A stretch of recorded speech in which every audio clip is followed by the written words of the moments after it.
All right, so we'll call the March 12th regular meeting of the Board of Selectmen to order, and we'll start with the pledge. Pledge allegiance to the flag of the United States of America and to the republic for which it stands, one nation, under God, indivisible, with liberty and justice for all. All right, so first up we have interviews for the WPCA. For those of you who are here as students, in case you don't know, it's the Water Pollution Control Authority. Debbie was on it for a long time while I'm looking at her. Ben just told us Lisa was running a little late. Oh, perfect. She's here. We'll still give her some time to get settled. So we'll start with Robert. That's fine. You can stay there if you're more comfortable, or you can come up here, whatever you prefer. Here's great, if that's okay with you. Keep you on camera. And then we have just 3 questions for each of you. And I did just want to note that Dennis Unites is going to be interviewed at a future date. He did also put in, but he needs a little more time. So we'll start with you. So thank you so much for putting in for this. And Ben, do you want to start with the first question? Sure. First of all, welcome. Thanks for coming. Thank you. Question number 1, what is your opinion of the responsibilities and primary function of the WPCA? So I've had the opportunity, just trying to prep for this, of going through the CDM Smith report, and I've gone through some of the meetings, the meeting notes. Obviously, the proper treatment of both water as well as biosolids, in terms of what happens at the plants, in terms of the sewers. It's really just proper maintenance, making sure their functioning water, sewer water is flowing. And I think also having the ability to deal with increasing stormwater.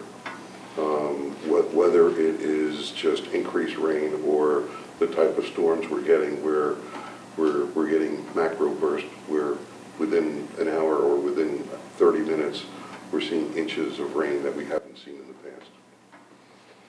Thank you. Want to do the second one?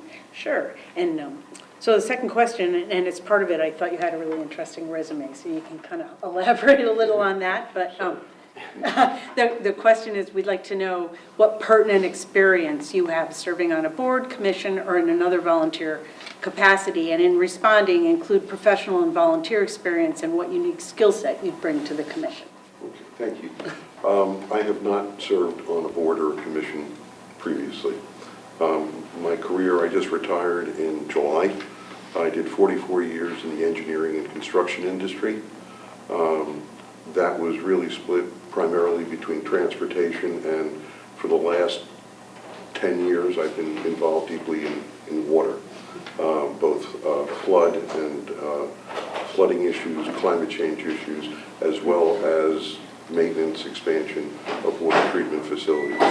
I've done that on the local, state, and federal, as well as the international level over the course of my career. In terms of working with governments, working with different boards and commissions, my career, I'm not an engineer, so I was a bit of a unicorn when I first started in this industry, which was kind of fun. But my career has been working with clients, different government agencies, whether it's been preparing proposals, preparing presentations, both to clients as well as helping our teams present on public issues and public forums. And then the other part of that, a good part of my career was spent in Washington, D.C., so I was helping our clients navigate either the regulatory issues or how do I get money, or how do I keep the federal government off my back. So in terms of my preparation for this, I think that's what I bring to the table. I've lived here for about 4 years now, and it is just, I think, a wonderful place to be. Now that I've retired and have the time, I really wanted to be part of the town. This is the only way I really know how to really do that. My wife and I do volunteer for the chamber events, but I've really, if you want to say lifelong, not interested in elected government, but I wanted to always be part and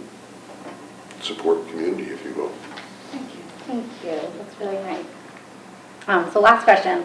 So if you were appointed to the WPCA, what would you consider to be a successful outcome to your tenure with the authority?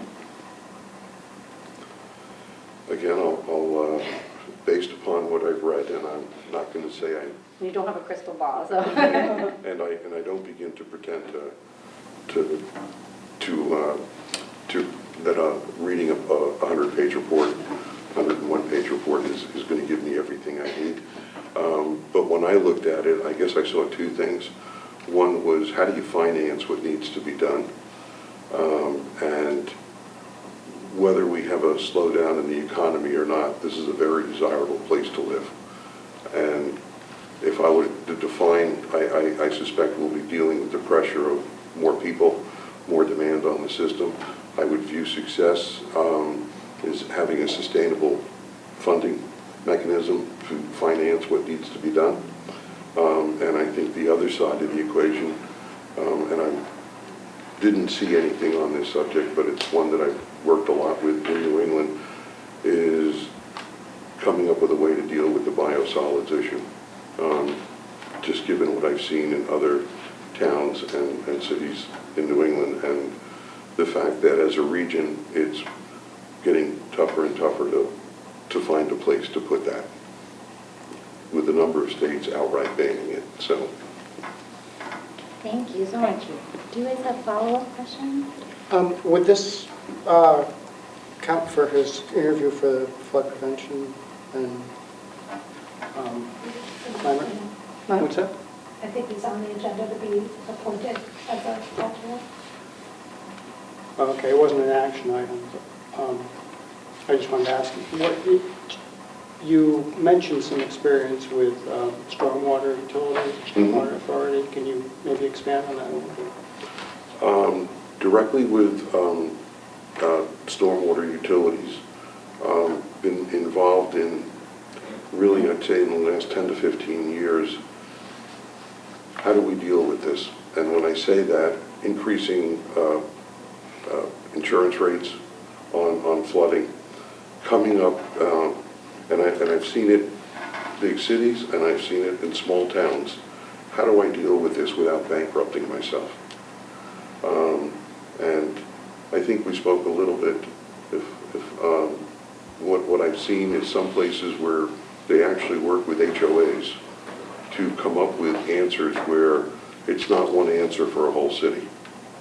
And I've seen things, small community outside of Indianapolis, where it was insurance rates that were driving people to start selling homes in a very nice neighborhood. And they came up with an answer of building berms. Nobody wants to see walls. Building berms, using green infrastructure as an approach, working hand in glove actually with the insurance companies or the industry, as well as the state and the city, to come up with an answer for that neighborhood. It actually ended up working quite well. Rates were put back on a sustainable basis. People stopped moving out, and the flooding was mitigated. Not eliminated, but it was mitigated. The other thing that I've worked on, and again, not as an engineer, but working with, in New York City, where my firm did well, it was the industrial and commercial side of working with those kind of companies to identify how are you dealing with your facilities? Are you helping or hurting the effort? And coming up with answers, and that was more of a regulatory, are you compliant effort? And then the other side, I spent the last 3 years on a major FEMA pursuit, which was, I'm not going to say, how do I say this and be polite? That was 3 excruciating years, but learned a tremendous amount of what different communities are doing, what different governments are doing. There is no single answer that could be applied. And it's really, what does a community want to spend? How bad is the issue? What are the possibilities of answering it? You know, I saw things where everyone says, oh, we can do things like green infrastructure. Okay, if you build all these green infrastructure setups, is your Parks Department prepared, or Public Works prepared to maintain those facilities? And I actually saw communities say, I don't want them, Yeah. because they end up being nothing more than overgrown places where garbage collects. So, like I said, I've worked with a number of different levels of government, and I've seen a lot of things that can work one place, not in another.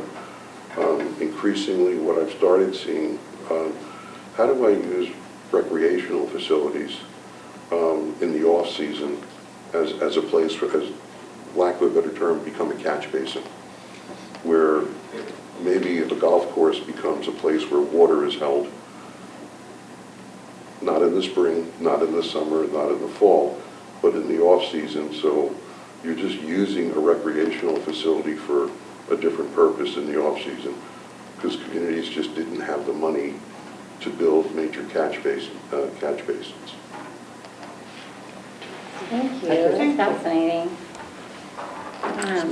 Any other follow-up questions? No. Robert, do you have any questions for us? No, I hope it's not corny. I live here. I want to be part of it. And I have the time. When I was working, my job was pretty demanding. And this is something I've always wanted to do.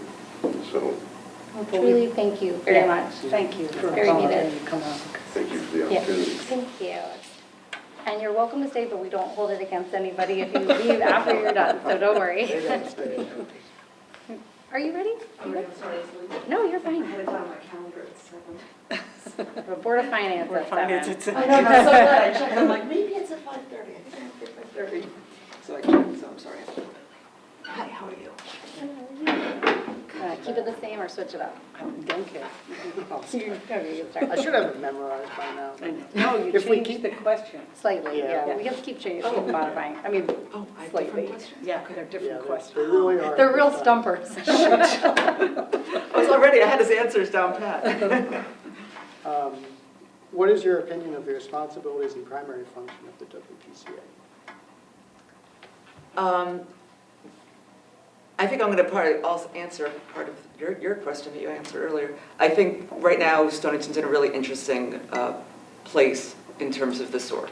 We have 3 plants, and there's been a study on what we're going to do with them, and I know that's coming up, a bigger study on do we consolidate that. I think over the next years, the WPCA needs to look at expanding the sewer. What are we going to do with the plants? Does it make sense to consolidate, get rid of one of the plants? PFAS is going to be a big issue coming up, looking at things like that, looking, like I said, expanding the sewer, fixing what we have, and looking at trying to get money to, do some I&I repair of the pipes. I know they did a big lining project down Route 27, but looking at more, places to fix I&I to reduce capacity, or not reduce capacity, but to increase capacity of the plants to reduce what's coming in.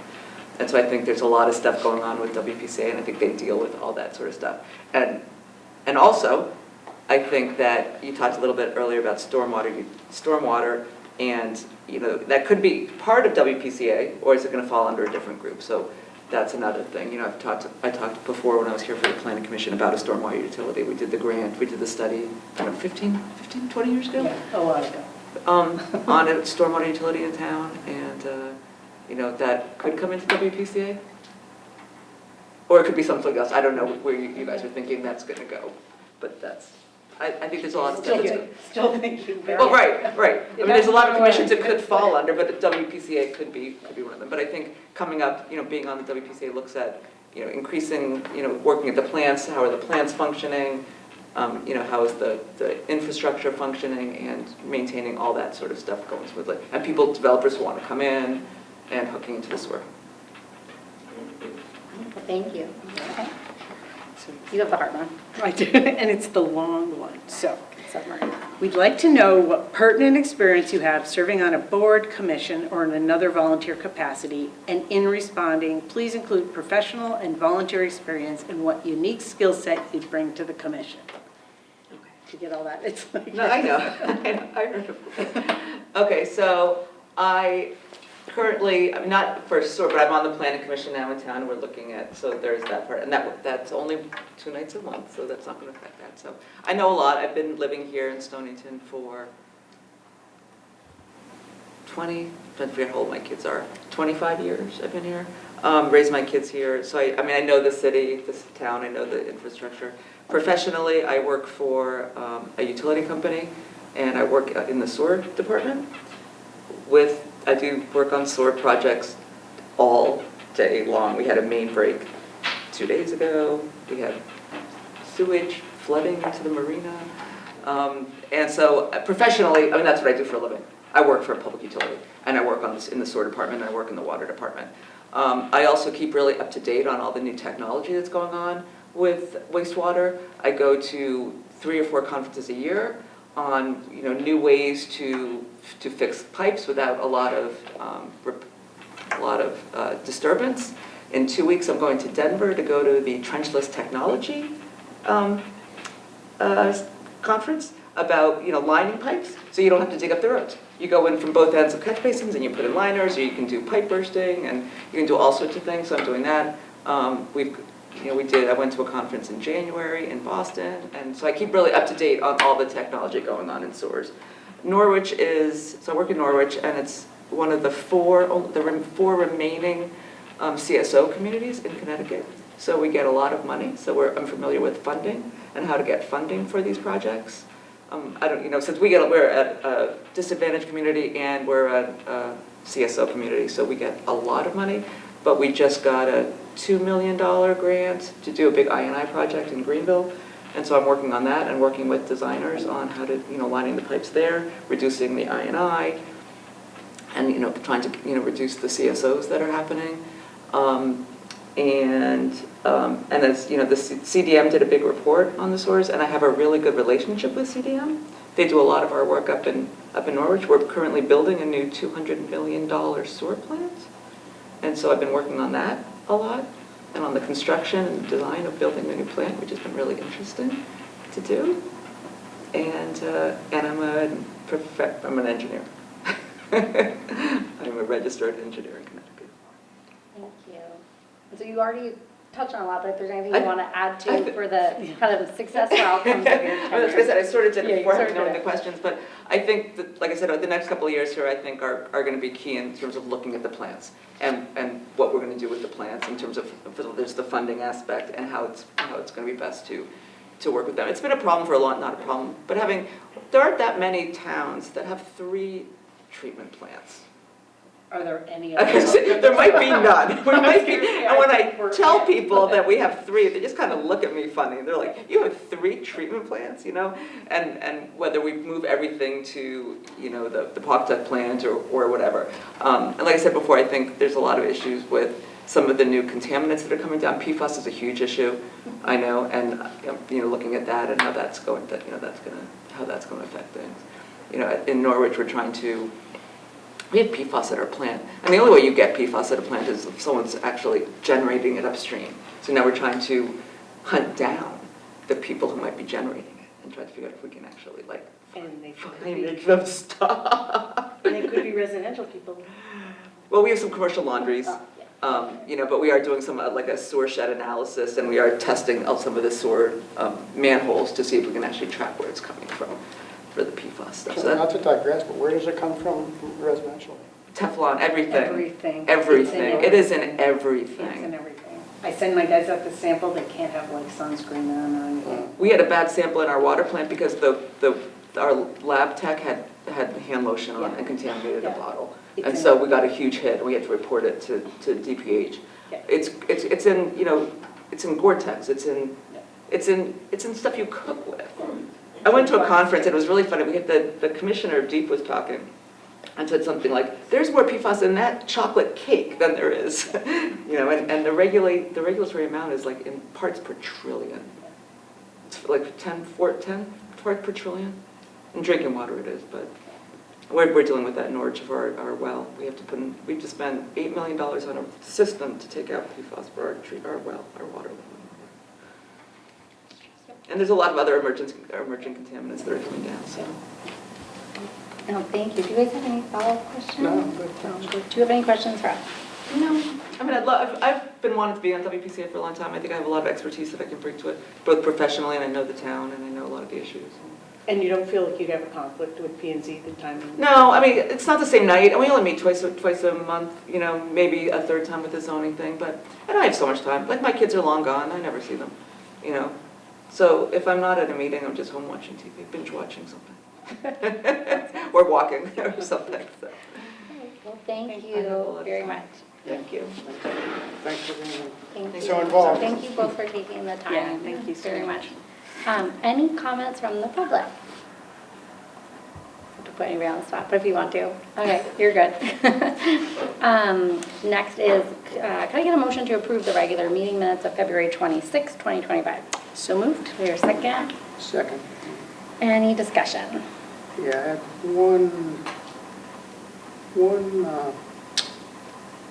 the last page, comments from Selectmen. Mr. Tamsky had a good walk at the circus lots. It wasn't the circus lots, it was the Circa walk. Oh, circa. Yeah. Not circus. Okay. Yeah, I think Leslie. No, she didn't. Yeah. She did a good She- job, but yeah. she did. No, everything else Yeah. was great. All right. Thank you. So we'll make that change. All those in favor? Aye. Aye. Aye, motion carries.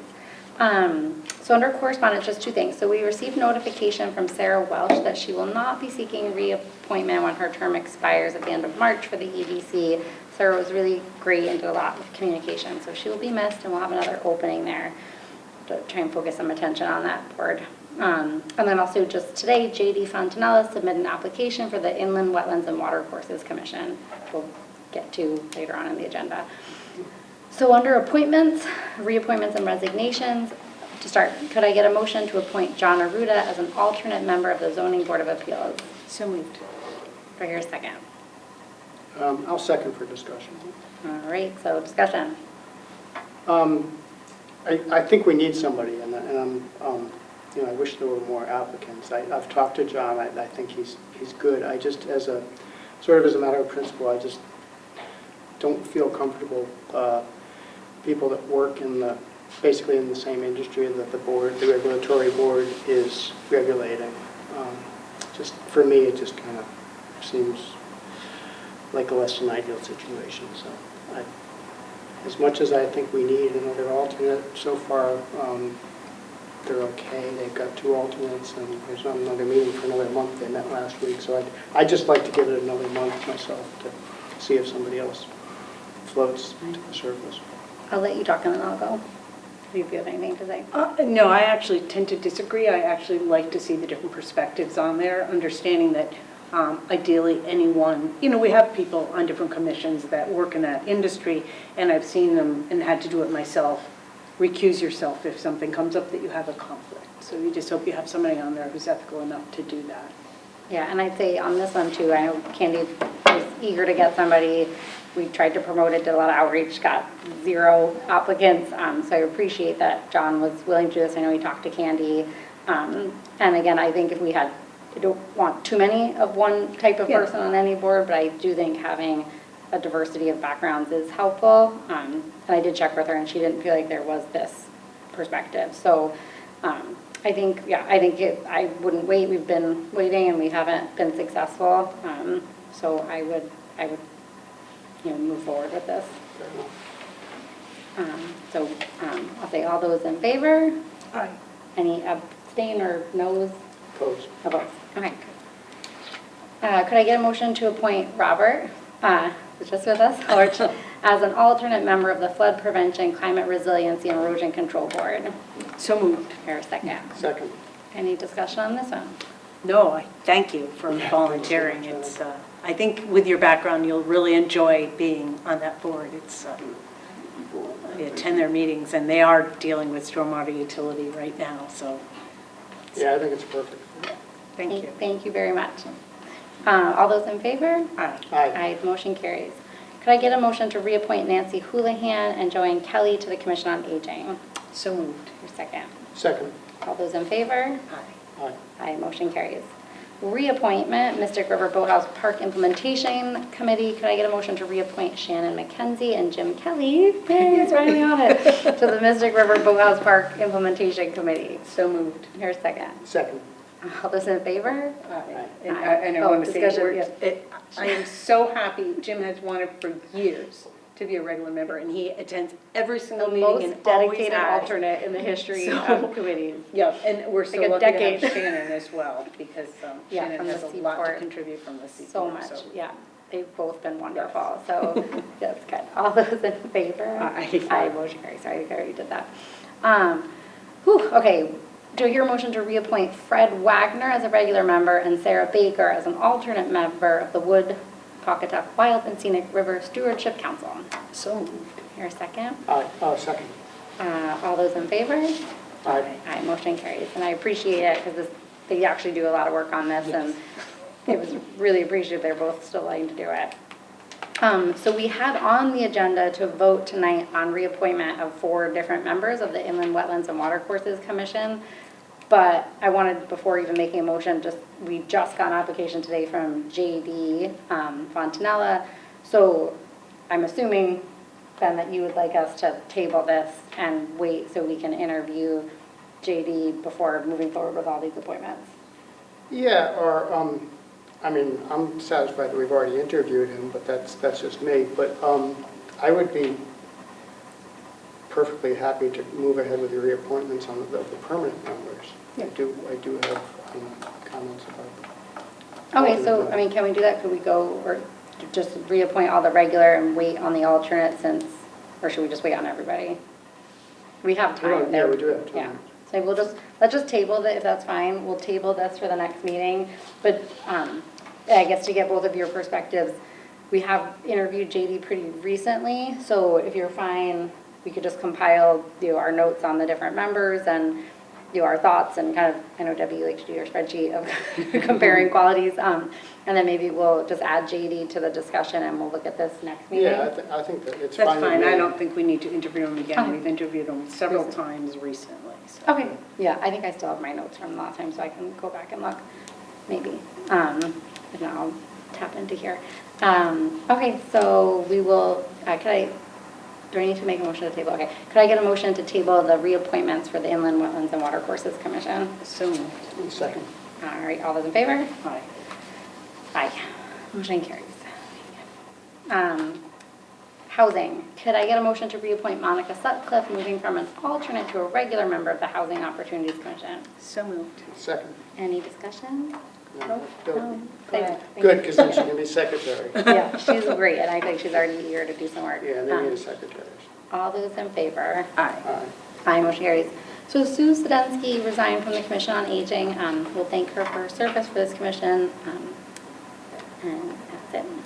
Yeah, I'm concerned, do we have a PNC representative on there now? Wouldn't it make No. sense to have somebody? We do, so we'll reach out to try and see if there is someone else who could do it, and if not, they still physically host the Yeah, space. which and is good at So least. hopefully, if she can't be a regular member and attend all the meetings, at least be connected, but you're right, we definitely need that We need that, PNC yeah. connection, Yeah. so we'll follow up with her. Okay. We might even see her tonight in the budget, so we could ask Oh, her. okay. Good point. Nothing under old business, new business, street number assignment. Street numbers. The request is that street number for map 16, block 7, lot 15 become street number 2 Pine Street, Pawcatuck, Connecticut 06379. Do I hear a motion? So moved. Second. Any discussion? All those in favor? Aye. Aye, motion carries. Another one, street number for map 17, block 3, lot 6 becomes street number 297 Liberty Street, Pawcatuck, Connecticut 06379. So moved. Second. Any discussion? No? All those in favor? Aye. Aye, motion carries. And, okay, look at it. Comments from the selectmen. What wasn't there one? I think that's it. Oh, okay, sorry. Yeah, 2 more. Yep. Yeah. Do you want to go first, Ben? Yeah, the only thing I had some concerns, and actually somebody else pointed out to me just today. A lot of the boards seem to be struggling with keeping proper order with Robert's rules and FOIA and all that. And I know there are workshops that are offered particularly for land use boards. The question came up, do we ever try to do an in-house? Yes, we have. We almost every year, but I think with the transition of our admin person, Director of Admin Services, but we've been talking about it, and I like trying to look out for how best to offer it, because we've done a mixture of virtual, we've done in person. We've had pretty good turnout. Go ahead. There was a meeting today that some board members participated in. It was a FOIA, a virtual meeting that CCM put together, so we offered it to all of our boards and Oh, okay. commissions. A small group of different, members of different commissions attended it today. So it was pretty well attended or not? No, not hugely attended, but it went out to all of our boards. Yeah, I Yeah. did see that go out, So yeah. we were talking about trying to, do like an in-person one like we did. There's a remember guy it that was- comes down from the state that does He's such. retired. Oh, He was wonderful, he was Tom. so Tom was good. wonderful. But we are talking about trying to do Okay. something like that where they could come down and do FYI, and we could also do a reminder about the Roberts rules. But yeah, we do push out obviously when the virtual ones happen, but we are trying to look at doing an in-person one. But I guess as liaison saying the boards, like just to remind the chairs, and we do send out things periodically, just to say like if they are unsure about anything, please do bring it to our attention, we can help them. One board we know is struggling, we're meeting with them next week in person just to really go through Robert's rules issues, a little bit more detail. So we could do one-on-ones with people if you know of any that are kind of struggling and they could just, we can get in touch with them. But if not, again, encourage them to attend these when we put them out virtually, but if not, again, we'll do a really big push when we do the in-person one. Okay. Make it part of our holiday party Yeah, requirement. exactly. We have to start with the Robert's Rules training. No, do it at the end. Any other updates? No, but thanks. Just a couple quick things, but I thought I would read this email that we got today because I know she sent it a couple times, so Okay. just so What it's is it? forefront. This is from Carol Nossick. Okay. And it says, I'll just read it, so Okay. if that's okay. With so many people working together to beautify the town with cleanups, plantings, trees, etc., the litter visible on the roads is really discouraging. I'm constantly driving around town seeing the garbage, and it's been brought to my attention from residents wondering if the Stonington Beautification Committee handles that. But I said it really out of our realm, as most are state roads. Getting off at exit 91, look straight across. Not only is it an island crumbling to the right, but the culvert's full of litter. It's not a good introduction to our town. The state roads, Pequot Trail, Tagwamp, North Main, Route 1 near the cemetery, commuter lots, and heading into Mystic in front of Latimer Point, there are boxes and sheets of plastic, a toilet plunger, etc.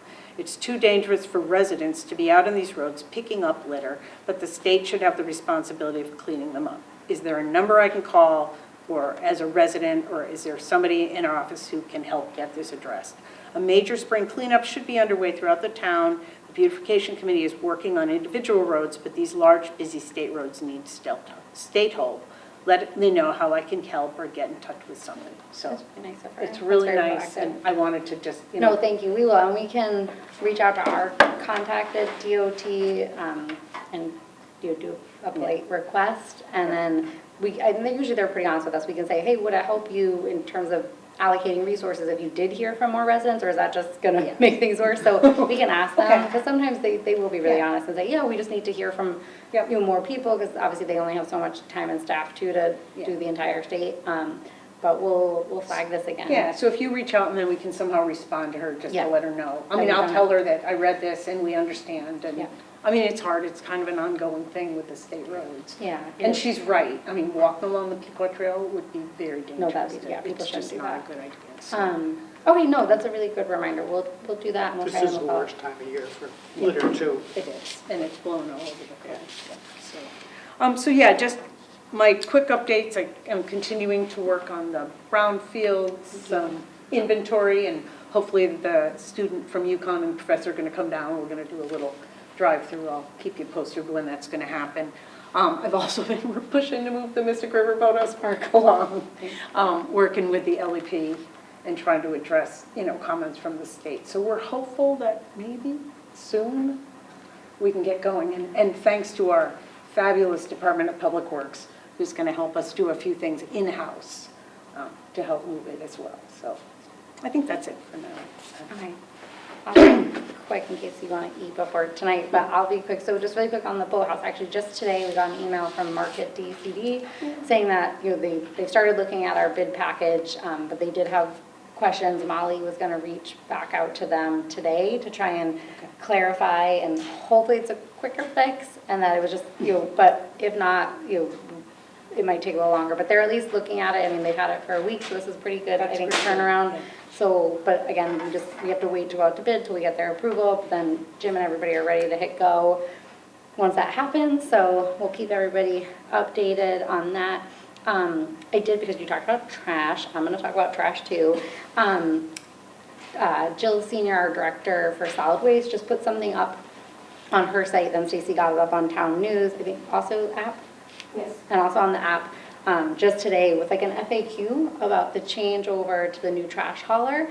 Obviously with the proactive communication that they did, which was great, led to a lot of questions and, you know, some concerns from different residents. And I think just to reiterate one, please like get direct information, so like go to the town website, call solid waste, they're unbelievably helpful. There are gonna be some challenges, as with anything with change, and they're really trying to get creative and work through solutions where there are some like very genuine challenges presented by the change, but they can't help if they don't know about the problem, so please reach out. And also please be patient, and also please look at the bright side, because on the trash side, like we can't even like begin to explain how many calls they get every week with, you know, residents rightfully so calling in saying, oh my gosh, my neighbor's, you know, recycling was overflowing and now it's blowing down the street. And then, you know, we send Public Works out to do their best to pick it up, even though it's not their, you know, purview, but just trying to keep the town clean, but they do the best they can. But obviously this is constant. So the goal is with these new trash receptacles, recycling receptacles, that should significantly cut down on litter that's blowing everywhere.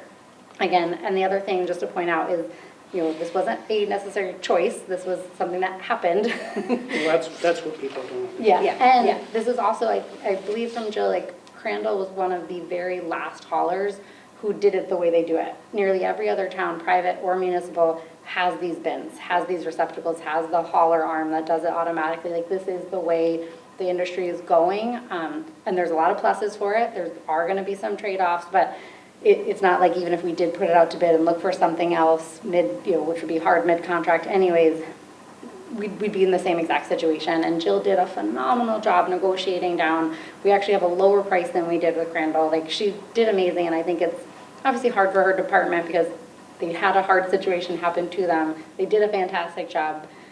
And to be, some residents are calling with really helpful, proactive feedback and being very respectful and just sharing things. But some people, particularly on social media, looking at anyone who is on social media saying mean things, like are just saying really hurtful, Yeah. unnecessary things. And these are people who work really hard and give back to the town every day. So please knock it off and call if you have a problem and stop typing on your keyboards. Because they Just on said some that. really mean things. Yeah, no, just on that though, I think really it's going to be important the story is going to be important, is why we're here, not, you know, because there is going to be a lot of opposition to it, but I think that once people understand how we Yeah. got here, they'll. Yeah, and hopefully they'll see it and it will work. And again, and not to minimize, some people have some very legitimate concerns, and that's where they are trying to get creative and figure out between the new hauler or Public Works or our new Neighbors Helping Neighbors program, how we can address some of the concerns. And they're doing a great job. So for the legitimate concerns, please call. We'll try and, everybody's trying to address them, but just be kind to each other and knock off the nonsense online. That is that. Then on other information, I'll say we obviously are in the middle of our budget, as you guys know. We've had a lot of meetings, everybody's very tired. We went to 11 last night, we'll probably go to 11 tonight. We probably will finish deliberations tonight on the budget. Again, you know, everybody cares. There's a lot of, you know, advocacy for schools, for police, for Public Works, for everything, but there's only so much money without, you know, pricing people out of their homes with taxes. So it is a balance. And I'll say, while there have been some moments of challenging and frustration and, you know, understandable emotions, because people do really care, overall, I feel like, you know, last night, like, we really saw a lot of departments giving and trading off and being like, okay, you really need this, so I can cut here to give to you so you can have that. And like, it was overall, I think, a really wonderful process where we saw a lot of give and take, and it is hard. And just for residents, again, to understand that there are trade-offs that come with having one of the lowest tax rates in the entire state.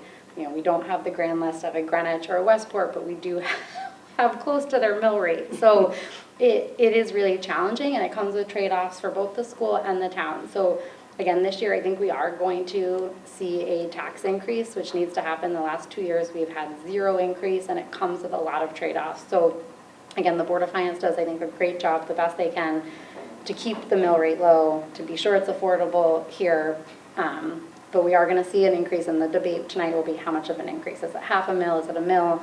Some people would like to see more than that. I don't think we'll go over a mil, but it's been really hard. Part of that will lead to, the Board of Finance did approve last week, sending to us their thumbs up for a $15.5 million bond that would look at bridges, drainage, public facilities, and other types of infrastructure. So we'll more formally, again, do a vote discussion. The idea is that it would go to town meeting and referendum in line with the budget. We'll be talking again tonight about how much it'll add to, like, you know, our debt for this, but as I think, you know, Lynn Young probably said it best, like, there's a smart debt use, and this is it. So again, we've been talking about this for a couple of years, particularly last year into this year, that this is the time our debt ratio is low enough that we can issue this. We can't go really higher than this, but we can issue this. This is a good use. You know, it's taking it all out of SIP, where it would be too much all at once, and if we don't do it, we risk a lot of reimbursements for particularly bridges is what's driving this, but also some other needs like at the middle school and other places where we do need to look at some investments, as well as, you know, a lot of other deferred projects. So we'll obviously talk a lot more about that. We'll have a write-up on the website. Been working with the Board of Finance on that. We pretty much finalized it last week, so probably after today, we'll put stuff up about the budget and then about the bond.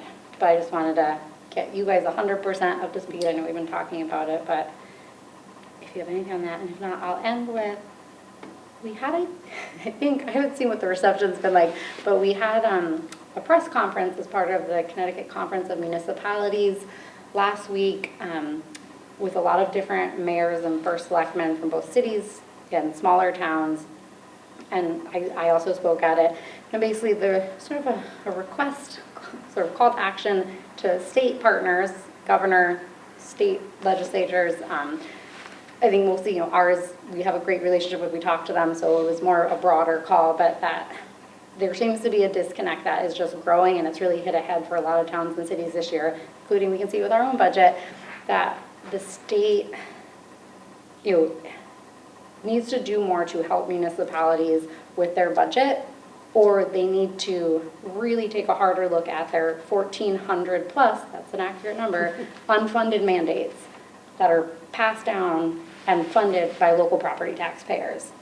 And again, some of them are small, but they aggregate up, and it's really hit a tipping point. So again, I think they've been asking nicely for years, and we've kind of hit this tipping point where we're really saying, like, you've got to stop. If you can't fund it in the state budget, stop passing it down to municipalities to fund for our local taxpayers, because what that really does is it takes it from the school. It takes it from public works, it takes it from police. I think this year alone, they looked at it, the police budget was something like $150,000 of it is just very high level look at it, unfunded mandates. I mean, that's significant for, you know, and that's just Stonington. If you look at cities, it's even more. So, like New London mayor spoke, I mean, for him, it's even worse. They have such a smaller tax base because so much of their property is tax exempt. And then on top of that, to have these exemptions and mandates flow down, it's become really challenging, and we're a unique state with how much we rely on local property taxes anyways to fund all these services. So again, hopefully it's a healthy conversation. Hopefully it's heard a bit more this year. And again, CCM's launching this whole campaign called Do the Math, and we'll be getting more involved with it. But basically it's like, do the math. Like, this doesn't add up. We need our state partners to really be partners. So hopefully it doesn't backfire and we don't get all of our funding cut. But it's a respectful ask, and I think, you know, hopefully it will be heard. And we're really, you know, just trying to stay on top of as best we can all the bills that are coming through, and trying to advocate, obviously, for Stonington and where things could help us or hurt us. So as any come out of committee, and if there's any to report back on that are more worrisome or proactive, I will definitely let you guys know. Anything else? Nope. Stacy, anything else that went wrong? All right, we will let you guys go. We got 6:15. All right, thank you. Thank you. Be adjourned. Is there comments from citizens? We did that at the beginning, but sure, we could, Well, I just yeah. wanted to make one little Yeah. comment about the trash thing. Oh, yeah. The roadside trash that Carol wrote about. I worked for a company in Groton years ago, and Groton has a program with DOT for like, this the Adopt the Highway Oh, yeah. signs. Yep. And it was through Groton Public Works with DOT, so we adopted the corner of 117 and Route 1 where that comes in, and that was our little corner that we adopted. And DOT provided flaggers for us to clean. Oh, really? Oh, And so okay. we did it like on a Saturday, we told them when they were going to do it, but it went through the town, so, Carol might want to look into something like that. Yeah, Okay. that's a Yeah, really good thank you. idea. Thank you, that's great. We Actually, had a little sign that said, I forgot one other big update, just so you guys know. Following up from our discussion from the last meeting about the volunteer fire and Oh, yeah, EMS yeah. techs. So we did have Josh Wells follow up with all the chiefs regarding the language. And I think one or two of them actually did have an issue with it. They were not supportive, but where he was able to find a compromise was we could say only active members who respond to either 25 emergencies per year or 10% of their agency calls in the town will qualify for this abatement. So that he got approval from all the chiefs for. So I wanted to share that with you, if you guys have any comments. Yeah, I mean, I'm okay with it, whatever they come up with, because I think we need to do it, but that, I think that sort of doesn't have the same, it doesn't serve the same purpose as having a minimum, but I think there was two departments that were very concerned that probably the two that I didn't get to talk to. they didn't, small. Two that I they're talked too to small and are- they couldn't, They couldn't do it. and they felt like it would really hurt them, it wouldn't serve the purpose. Right, and that was, you had also, I Yep, think, brought this yep. up at the last meeting. Okay. So if you guys are fine, we'll update that, so there's Yeah. at least something in there. And I talked to him. You talked to Yeah, Josh? yeah. Okay. Okay, all right, with that, we will actually adjourn. Thank you, Thank you. 6:17. Thank you.